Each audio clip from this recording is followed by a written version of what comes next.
અરે યાર એવું તો હાયલા રાખ, ભાઈ થોડાક મટી જવાના. અરે એ તો મને ખબર હે, પણ ભાઈબંધ નો દુશ્મન આપણો દુશ્મન હોવો જોઈએ કે નહીં? હા તારી વાત સાચી. હો તું તો હરવો રે. કા એને કઈ ખોટું કીધું? અરે જાજુ ખોટું કહી દીધું. હા ચા લઈ લેતો મોટા. એ અત્યારની કહેવત હે, પણ જૂની કહેવત ઈ હે કે દુશ્મન તમને કોક દીક ભેગો થઈ જાય ને અને દાંત કાઢે તો એવું ન સમજવું કે બધું ભૂલી ગયો, પણ એવું સમજજો કે તમારે હારે રખડવા વાળો જ એની ભેગો ભરી ગયો. એટલે તું કેવા હું માગસ?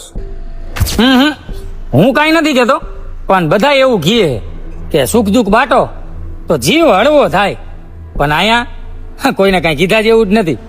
જેને જેને કહી મોટભાઈ એ જ ભળવો થાય.